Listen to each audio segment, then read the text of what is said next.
오늘의 내용은 연구 제안, 연구 제안을 어떻게 하는지, 그리고 더 나아가서 연구 제안서를 작성을 하는 요령에 대해서 좀 원론적인 얘기들을 했으면 해요. 봅시다. 그래서 연구 제안서라고 얘기를 하는 거가 제가 지난번에 받았던 인상 중에서 제일 컸던 것이 이 과목에서 다루고 있는 테크닉들, 첫 시간에 얘기한 것처럼 몇 가지 질적 연구라고 하는 큰 프레임워크 안에서 질적 연구에 있는 방법론들이 어떤 것들이 있고 그 방법론에 따라서 또 어떤 테크닉들이 있다는 얘기를 드렸는데 너무 테크닉 중심으로 이 테크닉만 쓰겠다라는 걸로 초점이 맞춰져 있어서 오히려 본원적인 문제나 본질적인 얘기들에 대해서 많이 빠져있는 부분들을 보강을 할 생각이에요. 그 연구 제안서라고 얘기를 하는 거, 연구를 제안을 하는 거는 연구를 하고자 하는, 여기 써놓은 말대로 연구를 하고자 하는 의도를 적확하게 표현하는 것. 정확하게라는 말하고 적확하게라는 말을 구분을 하자면 적확은 목표 적자죠. 목표를 명쾌하게 얘기를 해 주어야 되는 거고 그 목표를 정확하게 적확하게 얘기를 하자면 목표에 맞추어서 확실하게 얘기를 하자면 내가 하는 연구가 학술적인 연구를 수행을 할 준비가 되어 있다는 것을 그 안에서 자세하게 얘기를 해줘야 돼요. 그래서 대상이 나중에 또 다시 말씀을 드리겠지만 저한테 학점을 받기 위해서 쓰는 것이 아니고 제가 여러분들한테 이 시간에 가르쳐 드리고자 하는 것은 질적 연구를 어떻게 구성을 하는지 방법론이라고 하는 것은 결국은 연구의 디자인을 하는 얘기거든요. 그래서 이 연구 제안서를 볼 대상은 물론 평가는 내가 하겠지만 내지는 여러분들 동료들도 같이 보겠지만 지도교수, 심사위원들, 교수들, 연구원들, 동료들 그리고 더 나아가서는 나중에 연구를 더 하시게 되면 이 펀딩 에이전시, 연구재단이나 이런 평가하는 분들이 어떤 내용들을 가지고 평가를 하는지 흔히들 생각하는 반짝거리는 아이디어 하나만 가지고 모든 것을 인정받기 굉장히 어렵거든요. 그래서 연구 제안서에 어떠한 내용이 들어가는지를 한번 오늘 근본적으로 검토를 해봤으면 하는 내용들이에요. 그래서 연구 제안서란 계획이고 어떤 연구를 하겠다는 상세, 어떤 연구를 하겠다는 상세, 디테일이라고 얘기를 하는 것은 어떤 방법론을 쓰겠다. 나는 질적 연구를 하겠다. 내지는 나는 Q 방법론을 쓰겠다고 얘기를 하는 거가 아니라 거기에 그 다음 얘기, 그 연구를 어떻게 하겠다고 하는 계획. 여기 있는 얘기들을 글 그대로 문장 바이 문장, 한 문장 한 문장 따라서 할 수 있는 정도의 액션 플랜이에요. 그래서 제가 제일 실망스러웠던 것들이 이제 그런 거죠. 지금까지 이런 연구가 전혀 안 돼 있다. 이런 연구는 볼 수 없다. 뭐 이런 거에 대해서는 내가 찾아봤는데 못 찾았다. 라고 얘기를 하는 것은 되게 피상적인 발견이고 내가 생각했던 비유는 이런 거예요. 2차 세계대전에 원자탄을 처음 만들었는데 이 세상에 원자탄이 없었던 세상에서 원자탄이라는 것을 만들었는데 그렇게 새로운 원자탄을 만든다고 얘기하는 연구 제안서도 과거 연구에 대한 조사와 원자탄을 어떻게 만들 것인지에 대한 계획이 아주 상세하게 들어가 있지 않으면 국방성이나 미국 국방성의 2차 세계대전 당시니까 군대에서 이것들을 인정을 하고 펀딩을 해주지를 않았을 거라는 얘기예요. 그 상상을 좀 해보시면 이 비율을 가지고 상상을 해보시면 어떨까 하는 생각에 이 비율을 가져왔어요. 지금 세상에 없는 원자탄을 발명을 하지만 그 뒤에는 내가 이걸 어떤 이론을 쓸 것이고 그 전에 물리학에 어떤 발견이 있었고 그것들을 가지고 이렇게 만들면 이렇게 어떠한 과정을 거쳐서 이 연구를 하면 뭐 예를 들어서 1년 뒤에는 원자탄이라고 얘기를 하는 것을 실제적으로 프로토타입을 만들어 볼 수 있을 것이라는 아주 상세한 계획서를 만들어서 제안을 했겠지요. 여러분들 연구도 마찬가지예요. 여러분들이 하는 분야가 정보통신에 내지는 뭐 IoT에 내지는 SNS에 지금까지 없었던 새로운 기술이 나왔고 또는 뭐 새로운 현상이 나왔다고 얘기를 하지만 그 현상을 분석을 하고 그 현상에 대해서 앞으로 어떻게 할 건지 방책을 강구하기 위해서는 내가 이거를 어떤 방법을 쓰고 어떤 계획하에서 어떤 이론을 써서 어떠한 결과를 내겠다. 원자탄이라고 이름을 처음부터는 안 붙였을지라도 원자탄에 해당되는 것이 결과물로 나올 것이라는 것을 충분히 보는 사람들한테 평가하는 사람들의 설득을 해주어야 돼요. 그냥 저는 시스테매틱 리뷰를 하겠어요. 저는 큐 방법론을 쓰겠어요. 저는 뭐 그라운디드 티어리 어프로치를 쓰겠어요. 라는 이 단순한 방법론. 원자탄을 만들 때 저는 뭐 쇠를 두들겨서 만들겠어요. 라는 아주 피상적인 얘기가 아니라 그 안에 어떤 내용, 배경, 이론, 내용, 계획, 일정, 그 다음에 가능하다면 자원까지도, 필요한 자원까지도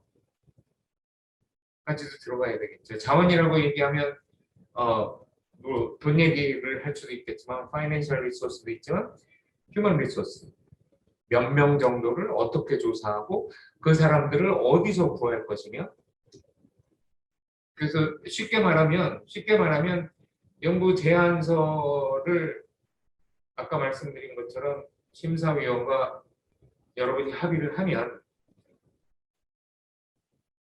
여러분이 아니라도 여러분을 도와주는 어시스턴트나 아니면 이 제안서를 가져가서 연구를 할 수 있는 사람이 연구를 할 수 있도록 계획을 상세하게 만들어주는 것과 연구 제안서예요.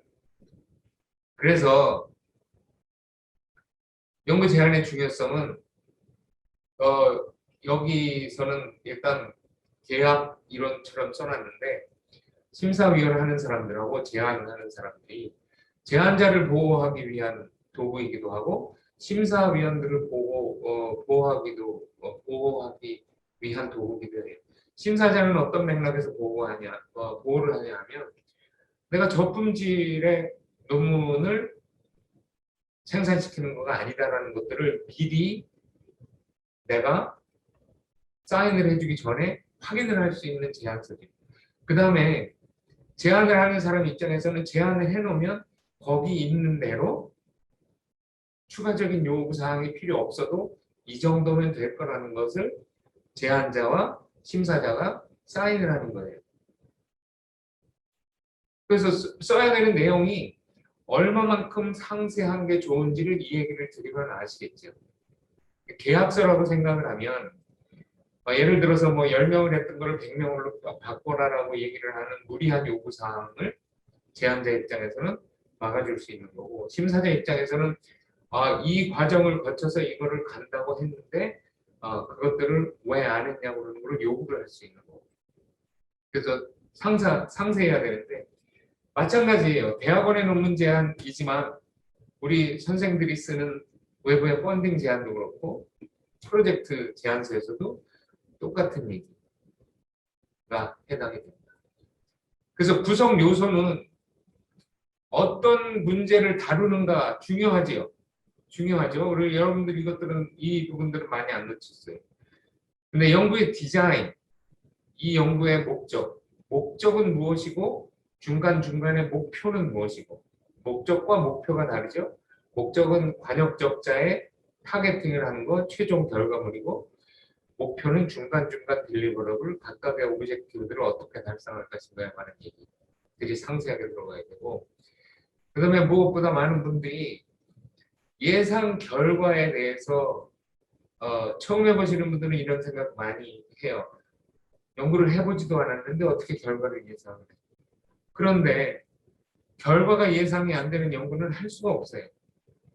아웃풋 이미지가 아웃풋 이미지가 그 안에 들어가 있는 수치는 다르더라도 그 안에 들어가 있는 방향성은 다르더라도 원자탄이라고 얘기하는 목적 어디에서 터트려서 어떻게 하겠다고 하는 이 목적이 어떻게 달성될 것인가 그리고 목적이 달성되면 어느 정도의 폭발력을 가질 수 있을 것인가에 대한 얘기를 해줘야 돼요. 그리고 그것들을 어떻게 쓸 수 있는지 뭐 아주 그냥 언론적인 용어로 얘기하면 지식의 일부분에 어떻게 공헌을 할 수 있는지를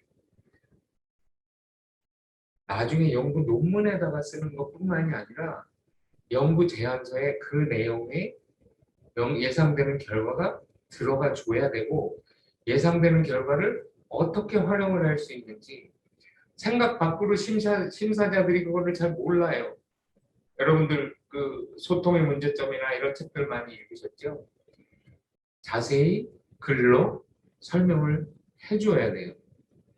나중에 오해가 생기지 않게.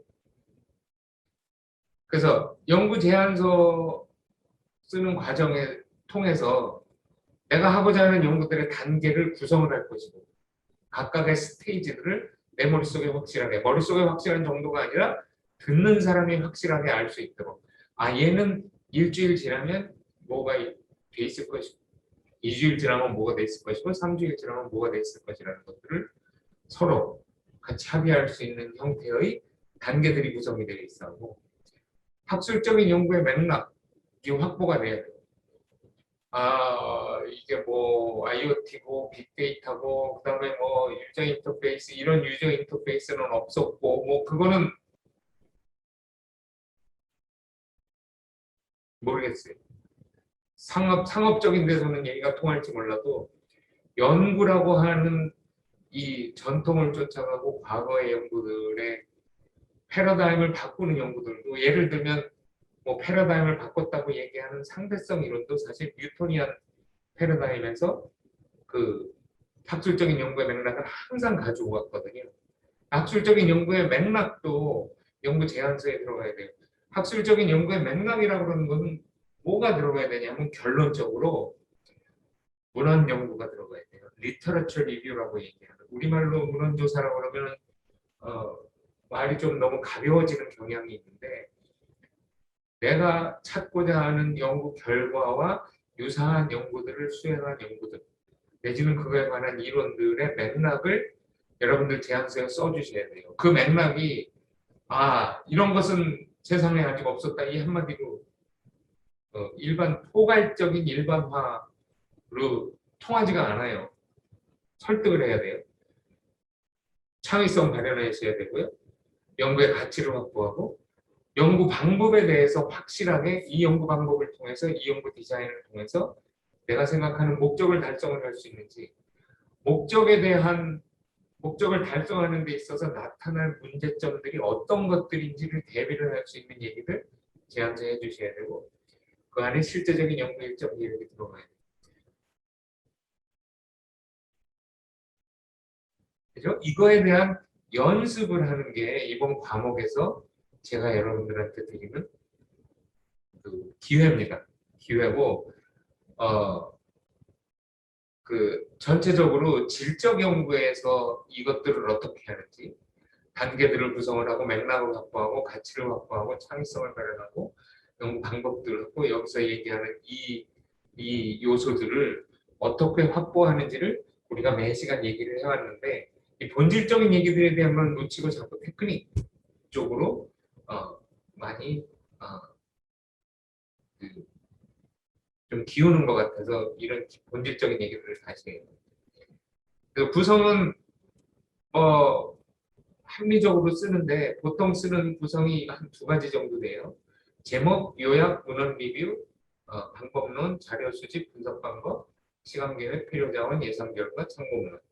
내지는 제목, 배경, 문제 제기, 목적, 맥락, 방법론, 진행 계획, 필요 자원, 결과, 참고문헌. 두 개가 맥락은 비슷하지만 들어가 있는 내용들이 조금씩 조금씩 다르죠. 그래서 하나하나 보십시오. 일단 그 제목은 요약이에요. 제목 여기 제가 여기 써놓은 것처럼 첫 번째 제목 예를 들면 달팽이의 심장 수축 측정에 관한 연구라는 제목하고 그 밑에 XYZ 약물이 아타카나플리카 달팽이의 심장 근육에 미치는 영향에 관한 연구. 어느 게 좋은 제목일까요? XYX 구체적인 거요. 왜 좋은 제목이죠? 방금 얘기하셨어요. 구체적이고. 그래서 일단 제목만으로도 어떤 것이라는 거를 갖다가 다른 연구자들이 참고하기에 좋은 정보를 주고 있습니다. 다른 연구자들이 참고하고 심사자들이 보기에 심사상. 이 친구는 준비가 돼 있다. 라는 것들을 첫눈에 딱 볼 수 있죠. 그리고 여기에서 하나 또 한 가지는 연구 제안서건 연구 논문이건 보통 요약이 들어가요. 요약 내지는 초록 이런 말 executive summary 이런 형태로 한 장으로 쓰기도 하고 두 장으로 쓰기도 하는 것도 들어가는데 내지는 100글자로 쓰고 200글자로 쓰고 그 안에는 요약이 들어가야 돼요. 요약이라고 얘기를 하는 거는 연구 제안서에 있는 내용들의 큰 타이틀, 연구 질문이 뭐고 연구 방법이 뭐고 예상 결과가 뭐라는 것이 생각보다 여러분들 요약해오라고 그러면 요약이 아니고 인트로덕션, 소개, 개요 같은 거를 써와요. IoT가 중요하고 IoT에서는 이런 걸 해야 돼. 라는 그 얘기가 아니고 IoT 중에서도 나는 어떤 연구 질문, 원자탄을 만들 것이고 만들기 위해서 뭘 할 것이고 원자탄이 나오면 그거를 가지고 어떤 일을 할 수 있을지에 대한 얘기가 요약에 일목요연하게 들어가는 게 요약이에요. 나중에 쓰기도 하고 처음에 썼던 요약은 결론에 넣기도 하고 여러 가지 쓰는 사람들 입장에 따라서 쓰는 사람들에 따라서 요령이 다르기는 한데 어떠한 방법을 쓰건 제목은 요약이 되고 요약은 제안서의 요약이 돼요. 그래서 그 다음에 들어가는 게 이제 문제 제기, 배경이라고 얘기도 하기도 하는 문제 제기 부분. 간단하지만 문제 제기는 보통 한두 장 정도에서 문제 제기를 끝내라고 얘기를 해요. 왜냐하면 뒤에 연구 방법론이랑 상세하게 쓸 게 많으니까. 간단하지만 그래서 이거는 영어로 제가 so what을 번역한 거예요. so what? 네가 그거 다 했어. 다 했으면 맨 처음에 얘기한 것처럼 결과가 어떻게 나올 것인지 그 다음에 그것이 우리의 지식에 어떤 공헌, 컨트리뷰션이 있을 건지에 대한 얘기가 이 부분에서 앞장에서 요약 다음에 바로 들어가고 거기에서 그래서 이 연구의 목적은 뭐라고 하면서 보통 한 패러그래프의 그 문제 제기의 한 패러그래프에 요약을 하고 그 안에 연구 질문도 들어가고 그 연구 질문 속에 사실은 어떤 게 들어가 있냐면 문헌 연구의 설계도가 들어가 있어요. 블루프린트라고 얘기하는 문헌 연구의 설계도. 설계도라고 그러니까 문헌 연구는 안 하고 설계도만 넣어야 된다? 문헌 연구를 안 하고 어떻게 설계도를 넣죠? 이거 닭이 먼저냐 달걀이 먼저냐의 얘기랑 굉장히 비슷한 얘기인데 그럼 연구가 다 돼 있으면 연구 제안을 왜 해? 그런데 연구 제안에는 과거 연구에 대한 문헌 연구는 반드시 들어가야 돼요. 맥락을 줘야 되니까. 그래서 문제 제기 부분에서 문헌 연구의 설계도라고 얘기를 하는 것은 요 다음 섹션에서 요 다음 부분에서 어떤 문헌 연구들을 내가 했다. 연구 제안은 문헌 연구가 메인이에요. 연구 제안은 아이디어가 메인이 아니고 문헌 연구가 메인이에요. 원자탄을 만들겠다는데 계속 이 비유를 쓰는데 좀 지겨워지면 중간에 얘기해줘요. 원자탄을 만들겠다는 사람들은 수백 명, 수천 명이 돌아다녔을 텐데 그 그룹한테 원자탄을 만들라고 줬을 때는 문헌연구의 설계도가 연구 디자인과 직접적으로 연관이 있도록 설득력 있게 작성이 되어 있을 거예요.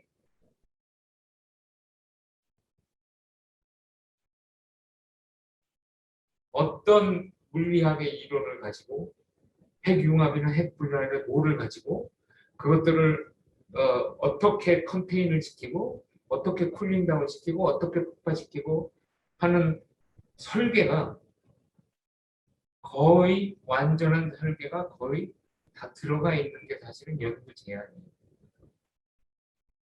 그래서 시작하면서 바로 청중의 주목을 이 부분에서 끌어야 되고 아 그래?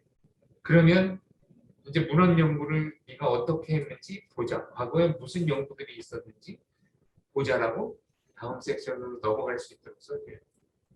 문제 제기에 예를 들면 논리가 이런 식으로 들어가야 되죠.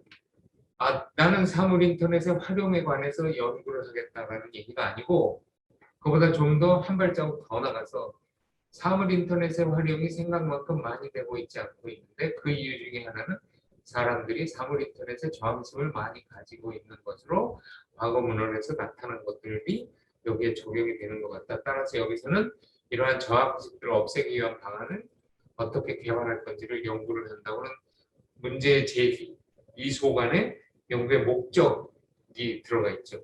목표는 아니고 목적들이 들어가 있죠. 두 번째, 전자정부 프로젝트들이 많이 실패를 한다는 통계가 있죠. 이거 통계를 갖다 놓아야죠. 나중에 문헌에서. 실패하는 경우가 많이 발견됐어. 그 원인 중에 하나가 그러면 문헌 연구에 뭐가 있어야 돼요? 원인들이 어떤 게 있는지가 나와야죠. 원인들이 어떤 게 있는 거가 나오고 그 중에 하나가 개발의 방향성 문제가 되는 거. 그런 방향성을 잡아내기 위해서 본 연구에서는 방향성을 잡고자 하는데 여기서는 한 문장으로 줄이느라고 줄여놨는데 이제 한 문단 정도가 되면 방향성을 어떻게 찾을 건지 그 결과가 방향성이 나오면 그게 어떤 모델로 나올 것인지 이런 거에 대한 예상 결과들을 얘기를 해주는 부분들이 문제지. 그래서 과거 문헌들의 단순한 나열, 뭐 김철수, 이정우, 누구 하는 나열이 아니라 지난 연구들이 어떻게 구성이 되어 있고 그렇게 구성이 되어 있는 지난 연구들 사이에서 내가 할 이 연구는 어디에 속하고 있는지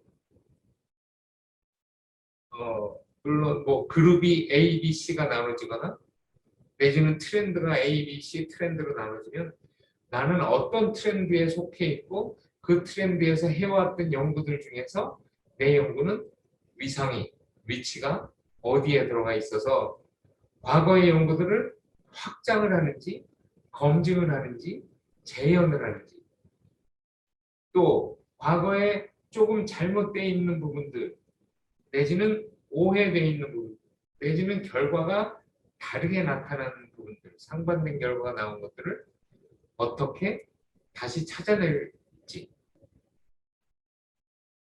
다시 말해서 내 연구가 어떻게 독특한지 근데 거의 많은 분들이 여러분들이 내 연구가 어떻게 독특한지만 캐치를 하셔가지고 아 문헌을 제가 인터넷을 다 뒤져봤는데 이렇게 제 연구 같은 거는 없어요 라고 얘기를 하는 포괄적인 일반화가 제일 큰 잘못이 제일 커요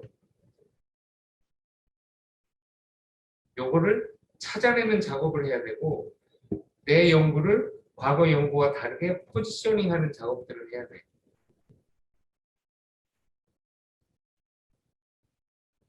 특히 요새 같은 세상에 저도 사실은 몇 번 그런 거 했는데 IoT 트랙 만들면서 선생님 이거 IoT에 관한 연구는 지금 없어요. IoT를 활용을 한 행태에 관한 연구는 없어요. 왜냐면 IoT가 뭐 나온 지 1년밖에 안 됐어요. 그래? 그러고 나서 한 30분 정도 그러면 어떤 연구를 할 것인지 얘기를 하다가 그럼 과거에 어떤 이론을 갖다가 쓸 것인지, 무엇과 상관이 있는지, 어떻게 개발이 되는지, 어떤 디자인을 볼 것인지 초점을 좁혀나가면 그 시각을 본 연구들은 어디든지 꼭 있어요. 그래서 한 번은 내기도 했어요. 너랑 나랑 내기할래? 근데 요새 너무 잘 돼 있잖아요. 그 여기다가 두 개 갖다 놓은 이유가 그 그림이에요. 하나는 나는 삽질이라고 써놨는데 사실은 요새 여러분들이 하는 삽질은 20년 전, 30년의 삽질에 비하면 사실 크레인질에 거의 가까워요. 그 문헌조사 해오라 그러면 여러분들 거의 어디서 해요? 다 집에서 하잖아요. 연구실에서. 뚝딱뚝딱. 그냥 상상을 해보세요. 아, 이거 문헌조사 하라고 그러는데 컴퓨터가 없었던 시절에 어떻게 했는지. 아니면 컴퓨터는 있었는데 그 인터넷이 없었던 시절에는 문헌조사를 어떻게 했는지. 상상을 해보시면 여러분들이 하는 거는 지금 그냥 크레인직이 아니고 거의 타워 크레인직이에요. 타워 크레인직. 전 세계 모든 문제는 이제 너무 많이 나오니까 삽질을 무서워하죠. 예전에는 중요한 논문들, 중요한 저널들 중심으로 이렇게 찾았는데 요새는 뭐 이런 거는 왜 안 찾아봤냐라고 얘기하는 얘기들이 심사자들 사이에서도 쉽게 나오니까. 왜냐하면 뭐 구글 스칼라 두들겨 보면 바로 나오거든요. 이거 정당화하는 거 아주 큰일이고요. 정당화하기 위해서는 리터레처 리뷰를 해야 돼요. 제가 크게 지난 시간에 크게 실망했던 게 반짝거리는 머리로 생각은 많이 하셨고 자면서 깜짝깜짝 깨셨는지는 모르지만 삽질을 하는 흔적들이 많이 안 보여요. 삽질을 해서 흙만 모으는 것이 삽질이 아니고 삽질을 해서 흙을 모아서 흙을 퍼뜨려서 그 안에 돌이 얼마나 들어있는지 내가 찾는 돌이 들어있는지 보석은 들어있는지 그런 것들을 해줘야 되죠. 그래서 문헌조사의 좋은 샘플은 내러티브예요. 내러티브.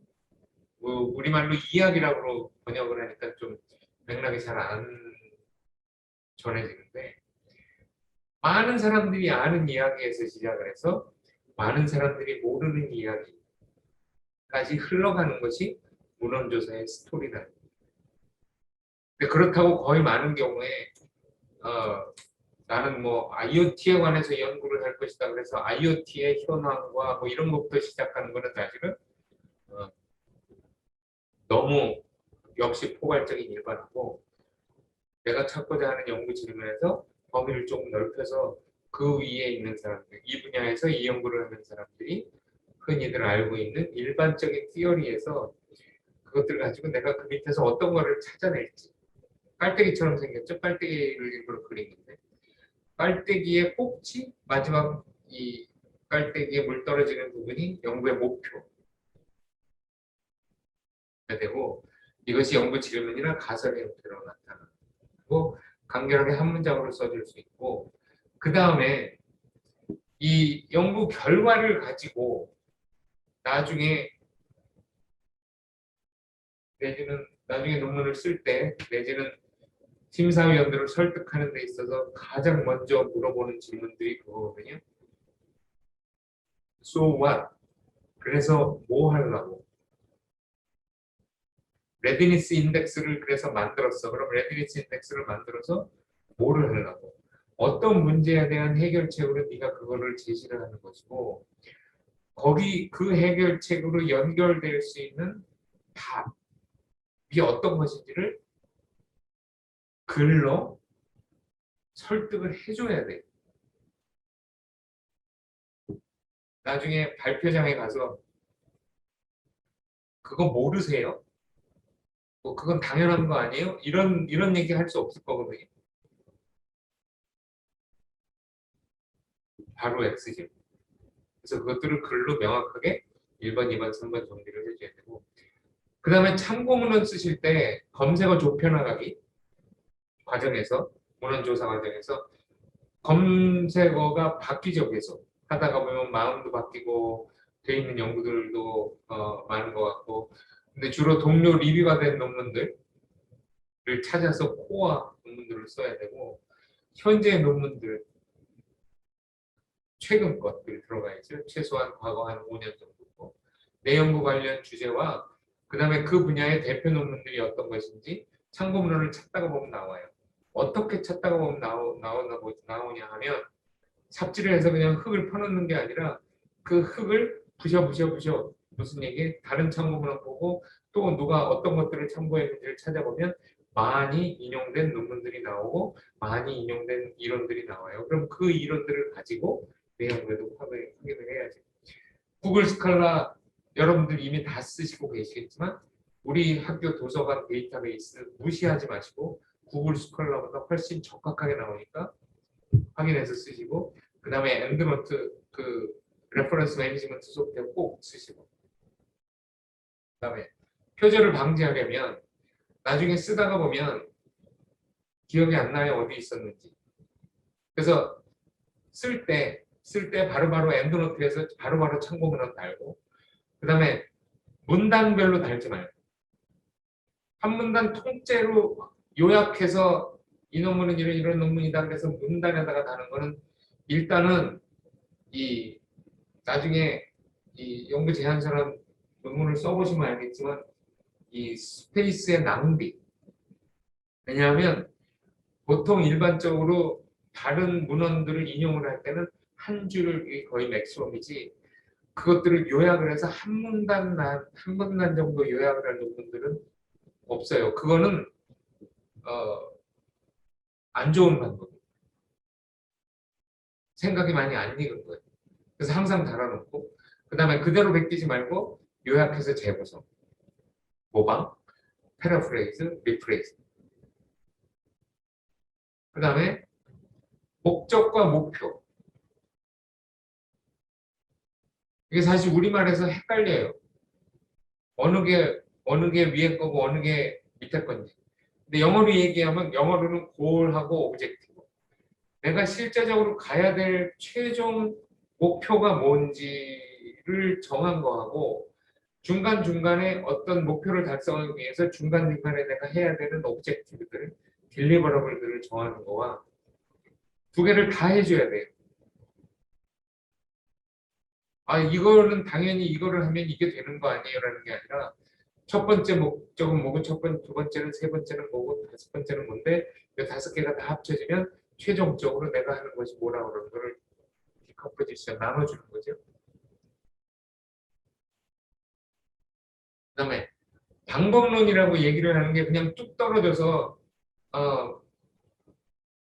이거를 가지고 뭐 하면은 덜커덕 결과가 나온다는 얘기가 아니라 내가 여기서 생산을 해낼 결과와 결론이 얼마만큼 타당한지 벌리디티라고 얘기하는 거, 릴라이빌리티라고 얘기하는 거 그것들을 확보하는 방안이니까 이 방법론이 내 연구의 목표하고 목적하고 어떻게 연결이 되어 있다는 얘기를 상세하게 설명을 해주고 그 안에 도구가 어떤 것이 들어가고 그 다음에 이 방법론이 내가 하고 있는 목표와 어떻게 1대1로 매칭이 되어 있는지 그 다음에 방법론에서 천상 데이터를 쓰니까 양적인 데이터를 쓰면 양적 연구고 질적 데이터를 쓰면 질적 연구 쉽게 정의하자면 그렇죠. 질적 연구라고 그래서 그냥 내 머릿속에서 생각을 한 것들을 갖다가 놓은 것이 질적 연구 논문이 되는 거가 아니니까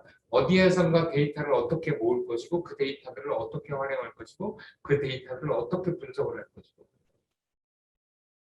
그리고 질적 연구라고 해서 너무 가볍게 생각하시고 아 내가 10명을 만나봤더니 이런 얘기들을 하더라 라고 얘기를 하려면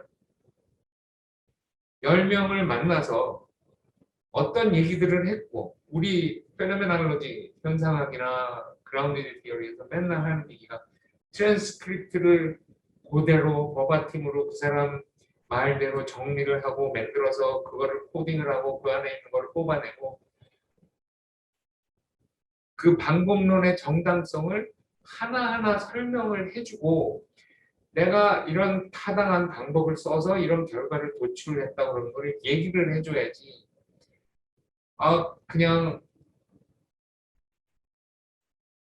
내가 그렇게 했음에도 불구하고 그 얘기를 안 해주는 경우들이 너무 많은 것 같아요.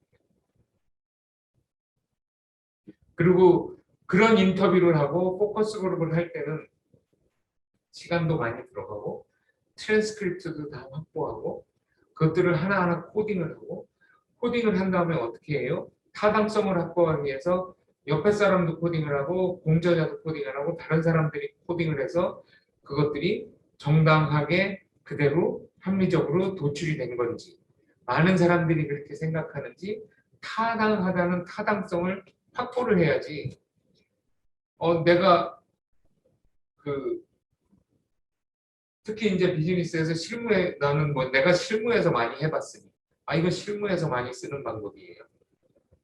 그거는 실무고 이건 연구예요. 다르죠. 실무에서 목적하는 바와 연구에서 목적하는 바는 달라요.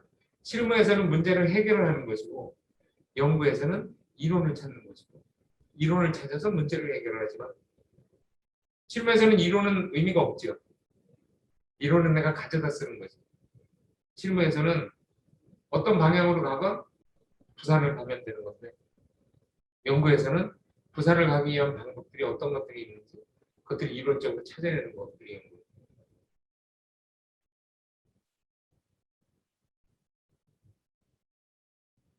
정성을 많이 들이셔야 돼요. 방법론 선정의 이유가 그래서 명쾌하게 설명이 돼야 되고 방법론의 원칙을 연구를 수행할 사람이 아주 깊게 이해하고 있음을 알려주어야 돼요. 방법론을 써본 사람들이라서 방법론을 피상적으로 적용을 했을 때의 위험성들을 심사위원들이 많이 알고 있거든요. 하고 싶은 얘기를 하기 위해서 쓰는 것이 방법론이 아니라 방법론은 일종의 개런터, 타당성을 확보를 해주는 방법론이라서 그냥 아무렇게나 하는 방법론이 아니라 진짜로 마음을 모아서 정성을 들여서 과정을 다해서 그 안에 배경이 되어 있는 철학을 살려서 거기서 하고 있는 오픈 코딩과 코엑시얼 코딩이라고 얘기를 하는 이 테크닉들이 실제적으로 내가 원하는 방향으로 작동을 할 수 있게 이 친구가 할 수 있을지 없을지 또 판단의 기준이거든요.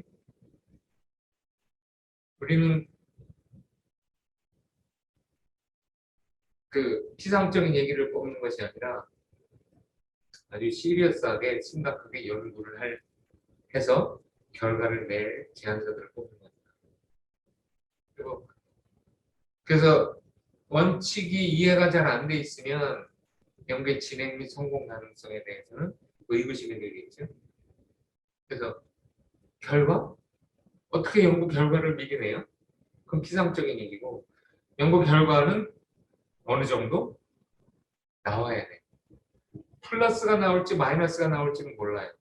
뭐 숫자를 예를 들어서 비율을 얘기를 한다면 뭐 변수를 가지고 얘기를 하거나 뭐 코릴레이션이 플러스로 나올지 마이너스로 나올지는 모르지만 나올 거라는 거는 어떤 것이 나올 거라는 거에서 예상을 하고 숫자가 나오면 어떻게 해석할 건지 숫자가 어떻게 나올 것인지 예상되는 결과가 주제에 대한 이해를 어떻게 높일 수 있을 것인지 그 다음에 우리는 기술 쪽이니까 이게 새로운 기술이나 애플리케이션 쪽으로 어떻게 연결될 것인지를 그냥 이건 실무에서 필요한 거예요. 이런 포괄적인 일반화 말고 실질적인 공헌도 어떻게 쓸 수 있을 것인지 그 다음에 이제는 디테일한 테크닉들인데 쪽번호 꼭 붙이고요. 그 다음에 제가 제안하는 방법은 한번 인쇄해서 소리내서 읽어보세요. 고칠 거 되게 많아요.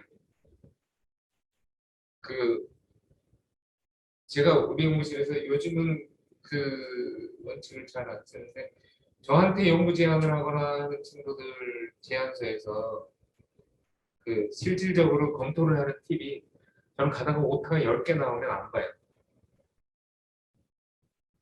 오타가 10개 나온다는 거는 뭐 선생님 오타가 나올 수도 있지. 근데 오타가 10개 이상 나오기 시작을 한다는 거는 내가 얘기하는 건 오타는 뭐 기억 니은이 틀린 정도가 아니라 맥락이 안 맞는 거, 조사가 틀린 거, 그다음에 문장의 구성이 제대로 안 돼 있는 게 10개 이상이 나오면 생각이 정리가 안 된 거예요. 제 경험상. 뭐 한두 개는 봐주고 대여섯 개, 뭐 그것까지 봐줄 수 있는데 그것들이 10개 이상이 나온다고 얘기를 하면 불러서 얘기를 해보면 요 밑에서 얘기하는 이거 이제 지속적인 수정이 안 되고 완전 초보예요. 초보 가지고 심사 받는 거는 굉장히 어려운 일이거든요. 처음에 그것도 해봤어요. 근데 그렇게 되면 어떤 일들이 생기냐면 내가 지도를 한다고 뭐라고 하면 뭐라고 하고 좀 고쳐서 쭉 고쳐주면 가서 이슈를 훌딱 갖고 와요. 그럼 나는 올 때마다 봐줘야 되잖아요. 그래서 일관되게 가야 되는 거가 절대 원칙이고 그거를 인쇄해서 소리내서 읽어보면서 자기 생각을 정리를 해서 자기 생각이 글 속에 들어갈 수 있도록 작업을 해주는 것이 두 번째 단계. 피해야 될 것들, 목차, 저자, 그 다음에 작성 일자 같은 거 빼먹고 안 넣는 거, 페이지 넘버 안 넣는 거. 그 다음에 문안조사 없이 인터넷 조사해서 카피해서 넣는 거. 방법론에 대해서 얼마 묻는 거. 그 다음에 전문 용어. 제가 지금 뭐 그 직장 다니는 분들이 많이 쓰는 거. 내가 이 분야에서 10년을 이거를 했는데 10년을 해보니까 이게 중요하다고 전문 용어로 막 설명해. 전문 용어 다 까서 뒤집어 보면 원칙적으로 학술적인 논문이나 연구 제안이라고 얘기하는 거에서 목적하는 바가 실무에서 목적하는 바랑 달라서 실무에서의 해결책을 찾는 것뿐만이 아니고 연구에서 해야 되는 얘기들은 전문 용어, 연구 전문 용어로 활용을 해서 써줘야 되고요. 포괄적인 일반어.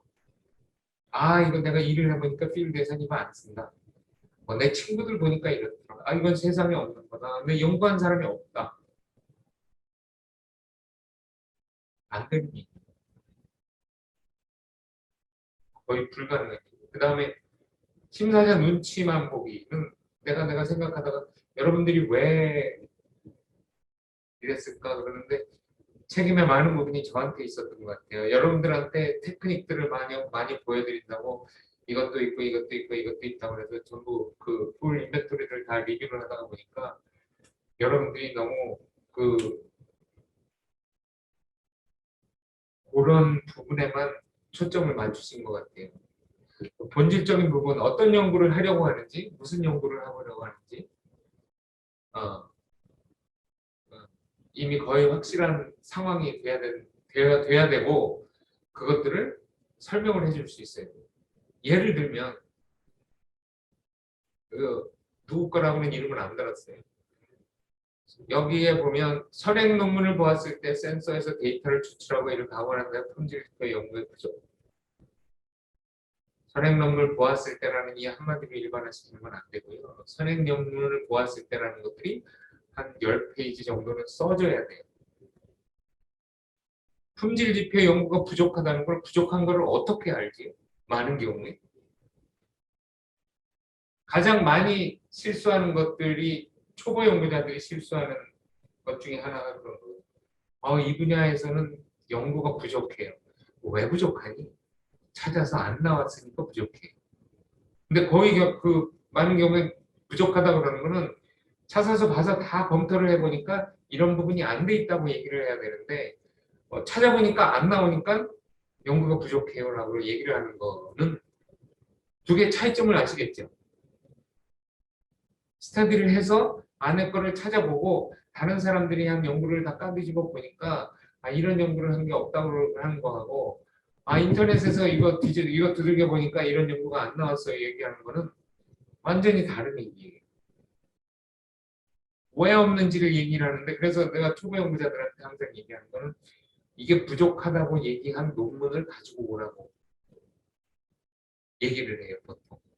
찾아보니까 안 나왔었다고 얘기하는 거 말고 다른 사람이 연구를 그러니까 나중에 이제 성숙한 연구자가 되면 얘기가 좀 달라지는데 처음에 할 때 부족한 연구라고 결론 부분이나 이런 부분에 그것들을 쓴 논문이 있으면 그 논문을 가져와서 그 논문을 인용을 해서 얘가 부족하다고 얘기를 했으니까 이걸 하겠다. 근데 그것도 100% 거기에 의존을 할 수는 없지만 좋은 논문 같으면 그 전에 그것들을 한번 조사를 해본 사람이거든요. 그분의 문헌 조사에 근거해서 그분이 그런 결론을 내렸으니까 그걸 인용을 해서 쓰는 거는 괜찮은데 그게 아니고 이거 뭐 필드에서 보니까 해본 사람이 없어요. 뭐 아니면 뭐 이런 연구는 부족하다고 찾아보니까 없어요. 라고 얘기를 하는 거는 판단의 근거가 안 됩니다. 그죠? 가장 큰 포인트가 여기서 그거였어요. 그다음에 IoT 데이터의 경우 도메인에 따른 품질 지표가 산정됨을 내가 문헌에서 확인을 했는데 실제적으로 내가 한다고 그러는 문헌에서는 도메인이 정리가 안 돼 있어요. 도메인이 스마트 시티가 도메인이에요. 그거는 아니죠. 스마트 시티 안에 에너지가 도메인이라고 얘기를 했고 앞에는 이렇게 얘기를 하는데 뒤에는 도메인에 대한 얘기는 뚝 떨어져 나가고 황당한 지표들을 만들겠다고 그래서 써놨어요. 그 다음에 포커스 그룹 인터뷰를 10명을 했다고 써놨는데 포커스 그룹을 어떻게 했는지가 정리가 돼야 돼요. 포커스 그룹 인터뷰는 한 명 한 명 초점을 맞춰서 인터뷰를 하는 게 포커스 그룹 인터뷰가 아니고 여러 명이 모여서 그거에 관련된 사람들 내지는 의견이 있을 만한 사람들을 그 샘플링을 해서 부정적인 의견을 가진 사람, 긍정적인 의견을 가진 사람, 써본 사람, 안 써본 사람, 뭐 이렇게 아주 골고루 사람들을 모아놓고 내가 질문을 물어보는 것이 아니라 어떤 이슈를 주고 그 사람들이 자유롭게 토론을 하도록 만드는 거예요.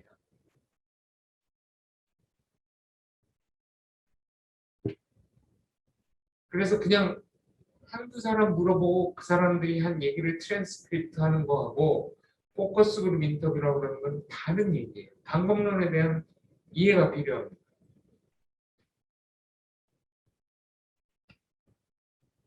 이렇게 포커스 그룹 방법론을 디테일하게 썼으면 디테일하게 썼다고 정리를 해줘야 돼요.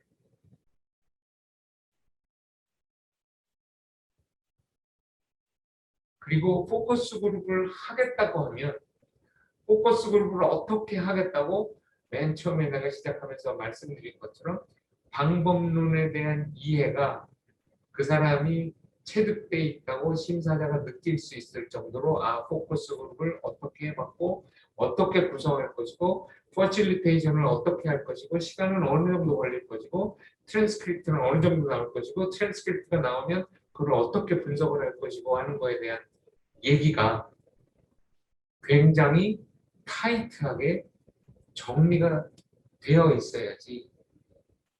제가 그래서 아마 이거 발표할 때 멘트가 그랬을 거예요. 이거는 친구들한테 몇 명 물어보고 그 친구들이 전부 휘발성이 중요하다고 얘기를 했다고 얘기를 하는 거는 내가 듣는 사람 입장에서는 이거는 인터뷰하는 사람이 휘발성이라고 유도를 했을 수도 있겠다고 심사자가 생각할 가능성도 굉장히 높아요.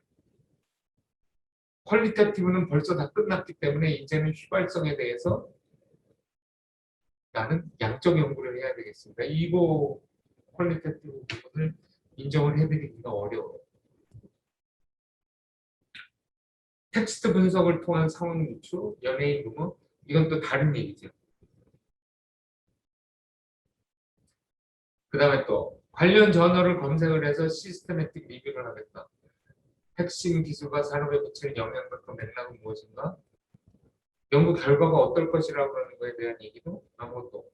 그 다음에 실제적으로 55개 같으면 연구해본 사람들이나 제안서를 받는 사람 입장에서는 저 55개면 저 벌써 우리 수업 시작한 지 지금 8주 가까이 돼가는데 55개면 주말에 한번 만들어서 봐도 다 받겠네. 이제 와서 이거를 하겠다? 그것도 이거를 하겠다는 거에 대한 연구 제안을 학기 말까지 앞으로 또 8주를 하겠다? 삽질 안 한 걸로. 부동산 개발 사업은 굉장히 그랜디오스한 얘기들을 다 넣어놨는데 선행 연구들에 대한 조사가 아무것도 없고 이거에 대한 디펜스가 거의 안 돼 있었어요. 그리고 굉장히 실무형 연구에 가깝죠. 문제를 해결하기 위해서. 문제를 해결한다고 하는 AHP 결과를 실문진에서 갖다가 쓰리라고 생각이 안 돼요. 실문진에서 갖다가 AHP 결과를 갖다가 쓰리라고 이 심사자들을 설득하기가 참 어려울 것 같아요. 왜냐하면 근거가 별로 없어요.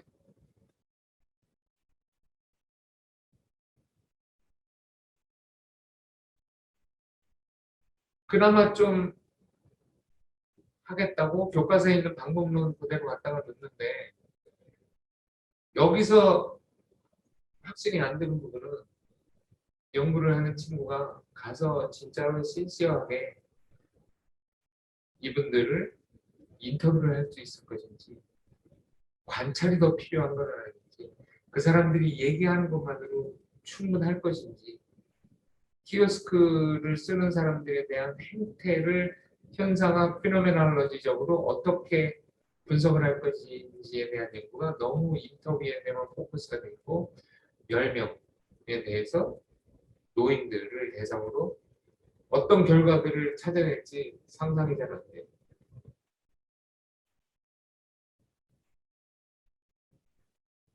근데 그 다음 거는 제안서에 물론 제안서를 쓰다가 생각이 많이 바뀌었을 부분도 있을 것 같은데 AI 서비스 행동을 밝히기가 더 많은 연구가 필요할 것이다. 이거는 일반론 중에서도 완전 상일반론이고 중간 부분들 뚝 다 떨어지고 그 다음에 가설이 나왔어요. 의인화가 높이면 관계가 좋아진다. 중간에 연결되는 고리가 하나도 없고요. 질적 연구에 대한 질적 연구 방법에 대한 얘기가 없고 이건 굉장히 양적 어프로치가 강해서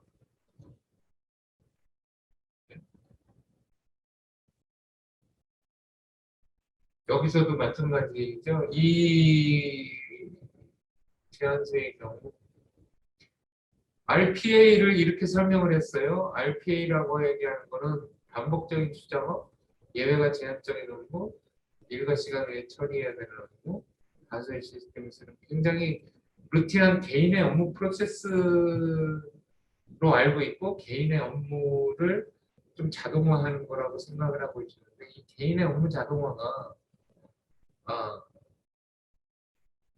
비즈니스와 정렬이 되어야 된다고 얘기를 하고 있는데 아이디어는 좋은 것 같은데 그걸 어떻게 할 수 있는지는 확신이 안 들어요. 독립변수라고 얘기를 하는 거 환경이 변화하니까 정렬이 더 잘 될 것이고 성과가 낮으니까 정렬이 더 잘 될 것이고 영향력 있는 외부인이 있으니까 정렬이 더 잘 될 것이고 리더십이 있으니까 정렬이 잘 될 것이고 인식이 정렬이 잘 되고 조직 반성이 있으니까 정렬이 잘 될 것이고라고 얘기하고요. 첫 번째는 양적인 연구에 가깝고요. 그다음에 두 번째는 앞에서 얘기한 이 RPA가 미치는 영향, 사실은 이 부분 비즈니스 RPA 정렬이 어떤 거라고 얘기를 하는 거에 대한 설명이 없었던 것 같아요.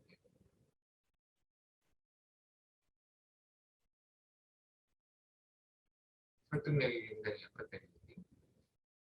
그다음에 창업에 관한 모든 분야, 이거는 메타 신세시스를 하겠다고 했는데 메타 신세시스 논문 3개 찾아놓은 거 말고는 뭐 다른 거 해놓은 게 없어요. 그런데 앞에서 얘기한 이 부분에 어, 아주 거대한 거대 담론의 결과물에 대한 국내 스타트업에 대한 국제적인 관심이 증가했고 생태계 특성에 대한 이해가 부족했고 인바운드 창업 정책 운영이 부족하고 연구에 활용된 용어에 대한 통합된 이해가 필요하고 시장의 움직임에 비해 부족한 연구지 뭐를 하겠다는 건지 신문 기사 타이틀 그냥 갖다 놓은 것 같아요.